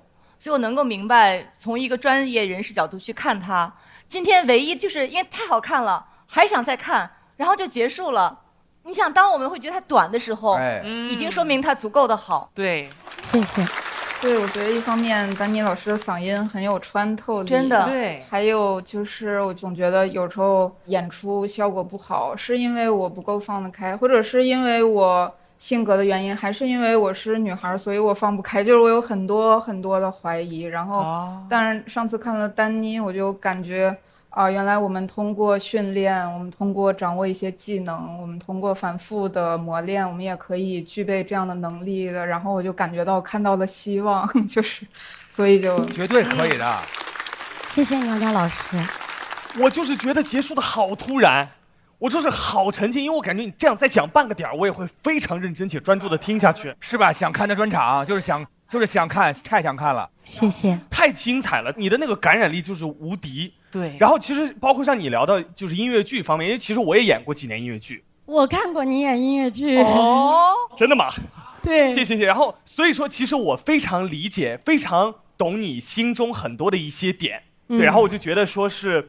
你能把他这些东西讲出来，无论如何，我觉得在舞台上这个形式，我觉得是一种心情的释放，也是一种真实的表达。同时，你做出来了最本身的你，我觉得就是看到一个非常自由且超级厉害这样的一颗灵魂，然后在大家面前蹦蹦跳跳，然后同时未来也一定会越来越闪光，就是超级喜欢你的表演。谢谢老师，太棒啦！我建议大老师建议就是说今天有一个完美的结束。刚刚你唱的音乐之声那一段的时候，是吧？周深也会唱，你们俩能不能唱一段？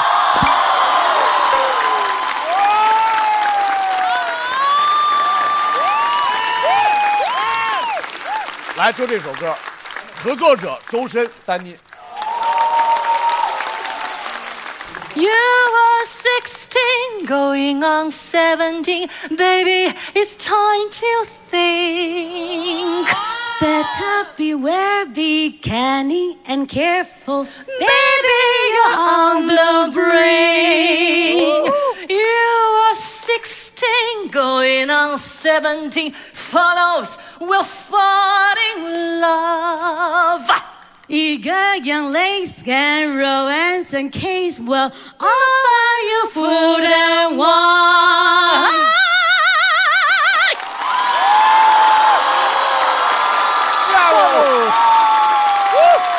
谢谢周深用这样的合作来结束我们第二擂台，谢谢丹妮，谢谢周深，太完美了。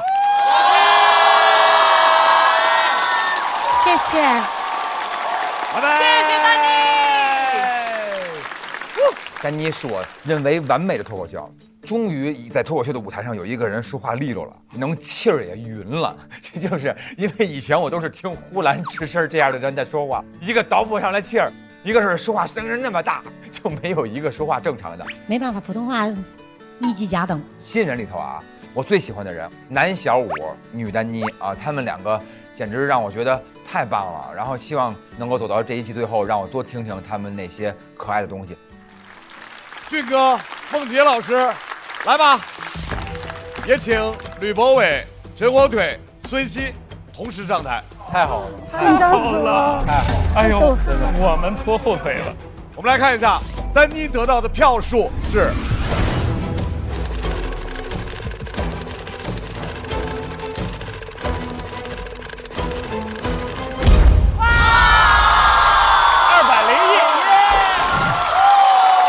丹妮拿到了201票。张俊、丹妮、李梦洁将进入待定区。我们也祝贺吕博伟、陈火腿、孙熙守擂成功。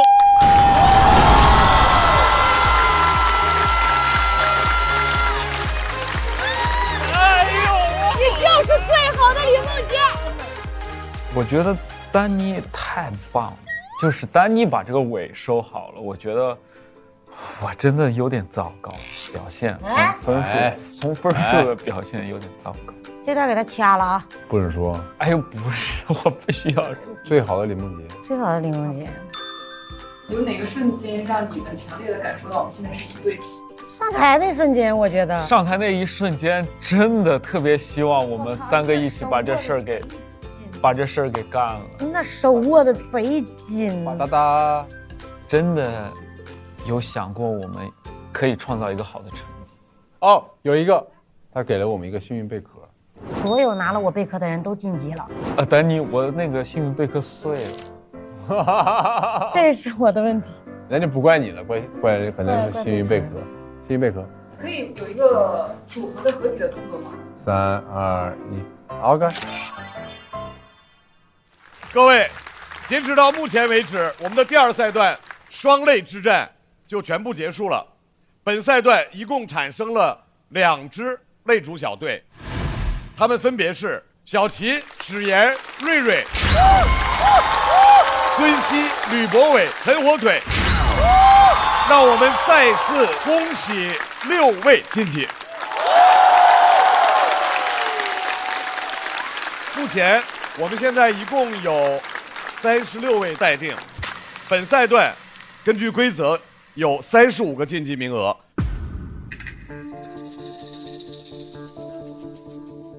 所以在待定榜单中，前29名成功晋级。让我们来看一下待定的榜单。让我们恭喜王大刀、冯子豪、林琛、陈小静、侯志远、世玉、丹妮、小武、阿修、韩大狗、龚欣彤、季业、步惊云、岛主、小四爷、贾浩、海波、赵越、张俊、阿赛、荒岛人气王、Seven、曹国、高寒、TZ、小杜、白小白、李梦洁、翟晓明晋级第3轮。我们请晋级的朋友去到晋级区。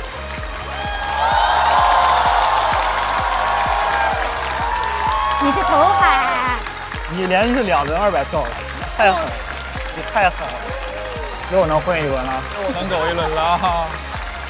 哥哥，刚出去就回来了，跳高。二哥，哦，找了，没事。芳芳姐已经很好了，走吧，又不是不见了，快走吧。啊，大鼓手没进，哎呀，我陪你待会儿啊，不用，你去吧。各位朋友，我们再来看一下本赛段没有能够成功晋级的选手的名单。他们是大国手陆恒、李奇宝、小雪、杨鑫、小快和粽子。让我们再次感谢7位给我们带来的精彩的表演。这些演员只是暂时离开了我们这块屏幕，但是在线下他们会继续和大家见面，继续给大家带来更多精彩的脱口秀演出。感谢各位，谢谢。晋级有实力，经得起大众点评。让我们一起来看一下本轮晋级名单。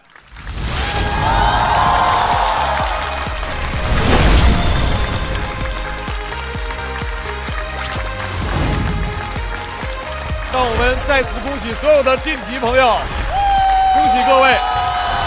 各位脱口秀和他的朋友们，全国巡演已经火热开启，打开效果小程序，参与城市许愿，享优惠看演出。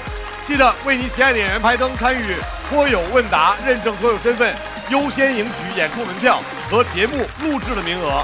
请大家关注效果工厂公众号，第一时间获得演出信息。感谢各位朋友的陪伴，下周同一时间，脱口秀和他的朋友第3季，我们下一轮再见。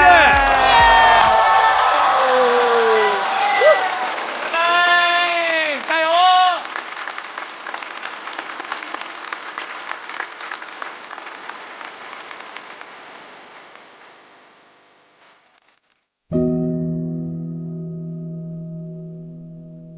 今年新人比每年都多，我觉得认识一些新朋友对我来讲很重要。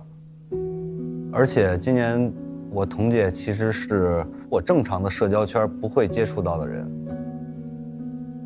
对我来讲是一个意外的收获吧，算是。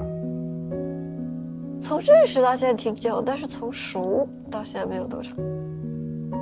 我特别怕会渐行渐远。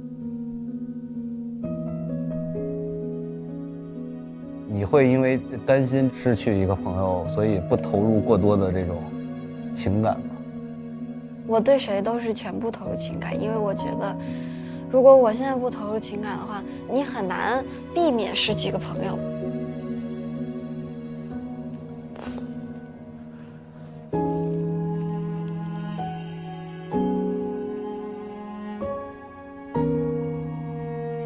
欣姐跟我讲一句话，她说：“岛主，你不要老想着终点，你有时候走着走着就到终点了。”那时候我很感动，我就给欣姐录那个，我说恭喜欣姐获得脱口秀上的第3季总冠军。这都是最好的安排，真的。现在心境都不一样了。没事，没事，明天还一起吃早饭。难得啊，难得最后坐一桌了，就是可能要过很长一段时间了。我们一直永不解散。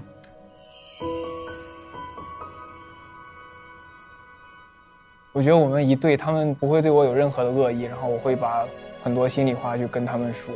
其实我感觉熟起来，慢慢的好像彼此的距离近了，好像是。我觉得赵越真的特别的会安慰人，就是他是能完完全全说到你心上的那种，就是我会觉得很踏实。我觉得我好像不是在一个外部世界里，不是在一个有摄像头的地方，我是在家里。挺动人的，已经是一个完整的夏天了。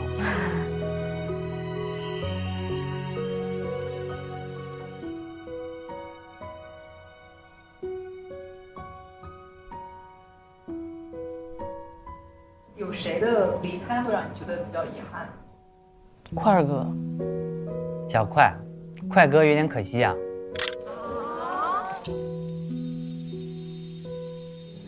之前有想到过自己会止步于第2轮吗？想过一点点，但确实没想过这么低。我肯定是没做好这个准备。你又长大了，你还是挺好的，再多相信一下自己，你还是可以的。哎呀，辛苦了，就是已经很努力了。我脑海里的答案就是做自己，跟着本心去走。我觉得过程比结果要重要啊。那以后我躺在躺椅上，我可以边喝茶，我边想一下我当时在上海录制节目的时候，每一天都很开心。我想问问答案之书，觉得我有问题吗？哎呦，猛睡一觉，这个确实是一个问题，因为我睡眠很差。那我心里祝福的人会越来越好吗？你命超好，小珍。讲脱口秀的目的是什么？别放弃。对，他就是这么说。会不会啊？我说不干了，然后翻到我自己写的那个行，这个就是我的拷问。都是假想敌，都是纸老虎。后面的时间你会比现在心境上更平和、更自由吗？就这个吧。你现在什么感觉？非常好，我会给我自己答案。现在的环境下，大的黄金时代已经没有了。但是我们自己牛的话，你就去闯，就披个蓑衣，戴个斗笠，我们还是可以创造一个小的江湖。快乐不整虚的，咱的评价都是真的。感谢帮我们发现好去处的大众点评冠名播出。番茄是个宝，茄皇错不了。感谢约一颗阳光番茄在里面的茄皇联合赞助播出。颜值7克，鲜满10分。感谢颜值下降但鲜味爆表的海天博颜特约赞助播出。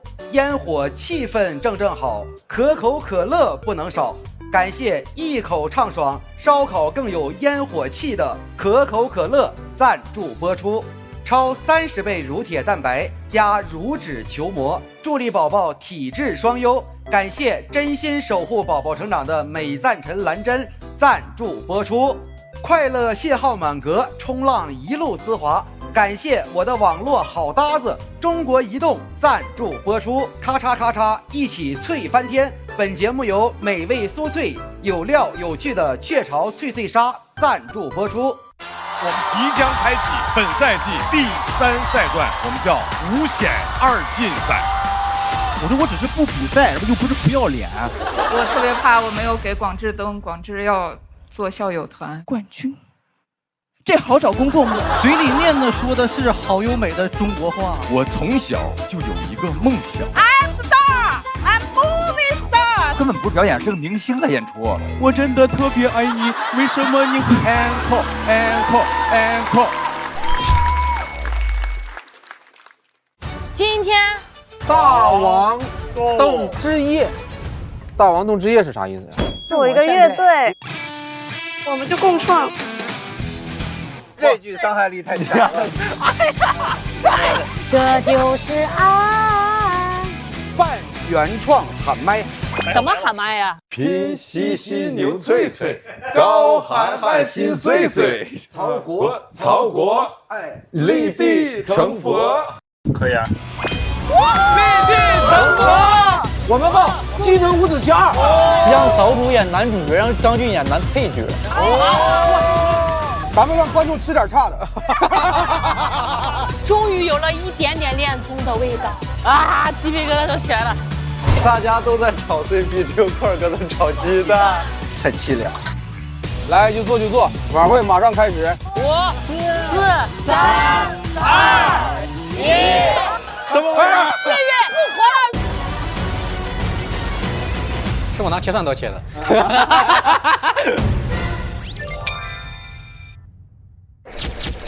身材基础，穿搭就不基础。时装周正式开幕。你圆被我摔到了吧？大玉，你棒子！上面有车，然后这有一个老奶奶在过马路。你是这个车，该你了，特务，该你了，特务。本期的游放任务就是表演精英霸道总裁剧啊，这很难驾驭。我就喜欢朝国秀哥去搞这种功。哎，我听到国秀哥哥了啊。没有为啥，我们刚刚商量了，都写他们。我还是想写剧里。我告诉你去赛吧，你别录了，你去吧。不录了。这是一个脱口秀大王上得来的节目。咱们俩呀，被时代耽误了。对，现在开启我们的时代。现在开启，正式开启。成功者的故事总是有人传颂，失败者的心声却没有人叙述。你说节目录了这么多年，头一回啊，说完大家好，我是小快以后，底下没有反应，对，一张嘴就已经输了。你知道那天我讲的多煎熬吗？就录这么多年，没有那么崩溃的时刻。和我一起探究这些被淘汰者的失败故事吧。我最近也经常刷到那种帖子，就是说什么小快是被低估了什么之类的。我其实是想过那种被高估的生活，让他们给大家传授一下他们迷人的失败学经验，怎么样失败的精彩，失败的理直气壮。我不想当梵高。让我们一起来看看他们离场之后的故事吧。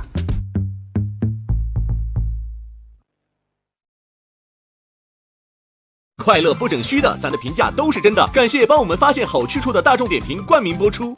番茄是个宝，茄皇错不了。感谢约一颗阳光番茄在里面的茄皇联合赞助播出。颜值饥客鲜满10分，感谢颜值下降但鲜味爆表的海天博颜特约赞助播出。可口可乐一升元汽水，快乐不卡顿。本节目由可口可乐行业赞助播出。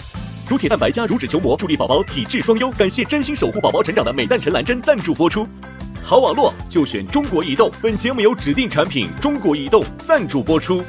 咔嚓咔嚓一起脆翻天，本节目由美味酥脆有料有趣的雀巢脆脆鲨赞助播出。托友全国巡演已经火热开启，打开效果小程序参与城市许愿，享优惠看演出。6月26日起，周5、周6中午12点正片更新，会员抢先看1周。每周1中午12点，托友日记大王洞的夏天围观合宿生活。每周2中午12点，托友好好玩公园看脱口秀演员的游戏时间，还有遇见他们第2季即将回归，梁海源视频播客离场之后即将上线，朋友们请保持期待。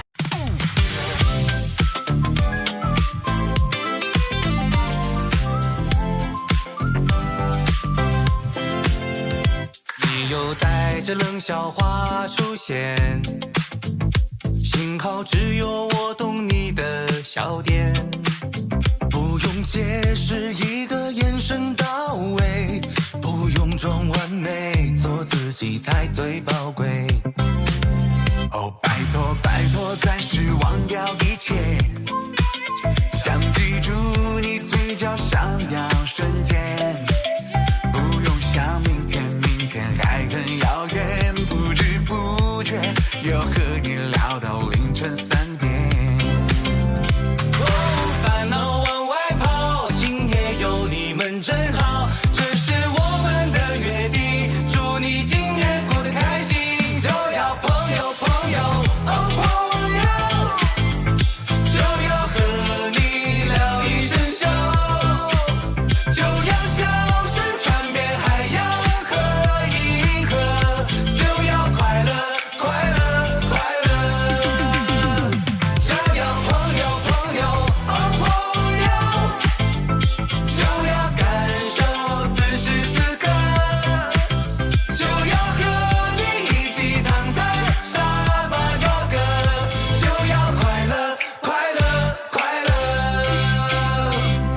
更多节目精彩资讯尽在新浪娱乐微博综艺、新浪综艺。感谢立日成传媒、天气通、新浪新闻、腾讯娱乐对本节目的大力支持。感谢指定问答社区知乎的大力支持。上知乎参与托友3问题讨论，参与知乎剧综圈子活动，解锁惊喜好礼。感谢独家播客合作平台小宇宙。想继续听脱口秀演员们台前幕后的真实故事，上小宇宙 APP 搜索托友3特别企划，一起听见喜剧人的唠友局。感谢脱口秀和他的朋友圈水果汤泉对本节目的大力支持。